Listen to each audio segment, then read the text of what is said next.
आज की वीडियो में हम डिस्कस करेंगे सेक्शन 74A। आफ्टर सेक्शन 74 एक नया सेक्शन 74A इंसर्ट किया गया है। ये सेक्शन की क्या कहता है वो डिस्कशन हम इस वीडियो में करेंगे।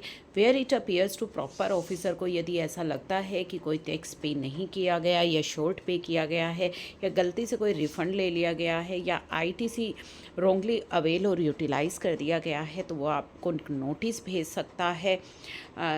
जिस व्यक्ति ने शॉर्ट पे किया है या जिस व्यक्ति ने एरनसली रिफ़ंड लिया है कि वो पे कर दे जो अमाउंट स्पेसिफाई की गई है नोटिस में विद इंटरेस्ट, और पेनल्टी जो है उस पर लगाई जाएगी।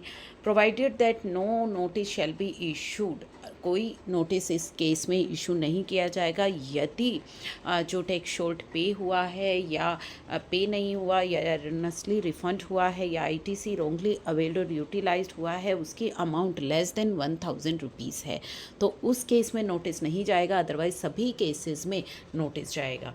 Proper officer shall issue the notice within 42 months, उसे नोटिस इशू करना है from the due date of furnishing of annual return. यदि किसी व्यक्ति के पास ये नोटिस जाता है तो प्रॉपर ऑफिसर उसे स्टेटमेंट भी सर्व कर सकता है जिसमें कि सारी डिटेल्स होंगी, जो भी गलती उससे हुई है, कम टैक्स पेमेंट की हुई है या रिफ़ंड की हुई है या आईटीसी की हुई है। Service of such statement shall deem to be service of notice on such person subject to the condition that ground relied upon for such tax period are same as mentioned in earlier notice. तो statement भी is a form of notice मान ली जाएगी। Penalty in case where tax has been not paid, short paid, erroneously refunded या ITC utilised और availed for any reason other than the reason of fraud. मतलब कि यदि जो पेनल्टी है वो किस तरीके से लगाई जाएगी इन सभी केसेस में, यदि जो है इस तरह का कोई टैक्स पेयर के द्वारा गलती हुई है for reason other than reason of fraud, यानी कि फ्रॉड नहीं होना चाहिए, विलफुल मिसस्टेटमेंट या सुप्रेशन ऑफ फैक्ट नहीं होने चाहिए, तो कितनी पेनल्टी लगेगी? 10% of tax due from such person और 10,000 विच एवर इज़ हायर। तो यहाँ पे जितना टैक्स आपका ड्यू है उसका 10% या 10,000 whichever is higher. Fraud के केसेस में, विलफुल मिसस्टेटमेंट के केसेस में यदि व्यक्ति ने फैक्ट्स को छुपाने की कोशिश की है टू इवेड टैक्स, तो उस केसेस में जो हमारी पेनल्टी लगेगी that will be equal to the tax due. तो जितना टैक्स ड्यू है उतनी ही पेनल्टी लग जाएगी। Proper officer after considering the representation, यदि व्यक्ति देगा तो उसके बेसिस पर डिटरमाइन करेगा क्या टैक्स ड्यू है, क्या इंटरेस्ट लगना चाहिए और क्या पेनल्टी लगनी चाहिए। इसके बाद जो प्रॉपर ऑफिसर है वो ऑर्डर इशू करेगा under subsection 6 within 12 month from the date of notice.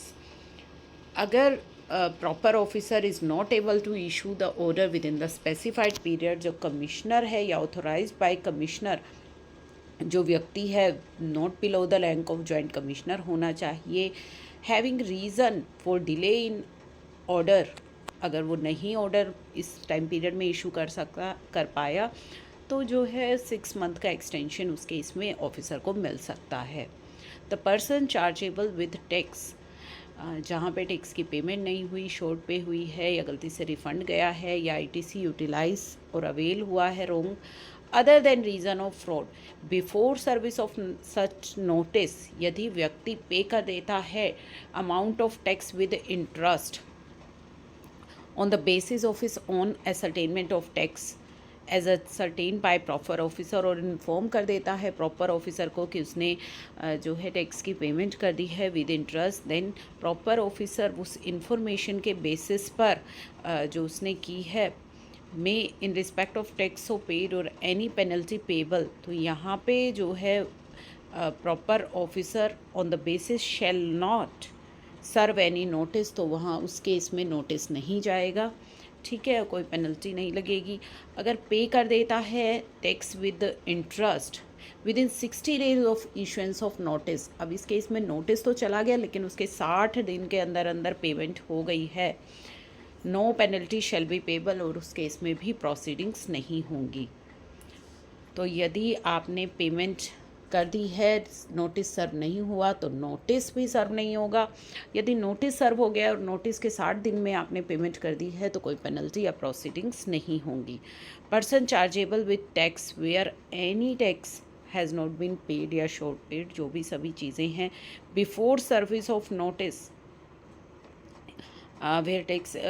अब यहाँ पे फ्रॉड वाला केस आ गया है, वो तो था कि जिन फ्रॉड अदर देन फ्रॉड वाला केस अब आ गया है। फ्रॉड है या विलफुल मिसस्टेटमेंट है, सुप्रेशन ऑफ फैक्ट है, तो उसमें यदि व्यक्ति ने before service of notice tax pay कर दिया है और इंटरेस्ट पे कर दिया है and penalty equivalent to 15% of tax pay कर दी है, तो प्रॉपर ऑफिसर जो है नोटिस सर्व नहीं करेगा उस केस में। ठीक है, 15% ऑफ पेनल्टी जो है उसने पे कर दी हो, पे द टैक्स विद इंटरेस्ट या फिर टैक्स और इंटरेस्ट पे कर दिया हो और पेनल्टी पे कर दी है 25% with in 60 days of notice, तो वहाँ भी जो प्रोसीडिंग्स हैं वो बंद हो जाएंगी। पे कर दिया है टैक्स, इंटरेस्ट और 50% penalty with in 60 days of order issue होने के बाद, तो वहाँ भी जो है प्रोसीडिंग्स आगे नहीं होंगी। Where proper officer is of opinion that the amount pay जो भी हुई है falls short of actual payment, यदि आपने पेमेंट तो कर दी लेकिन वो उतनी जो है फुल पेमेंट नहीं करी, तो ही शैल प्रोसीड टू इशू नोटिस, वो इशू कर देगा उस केस में।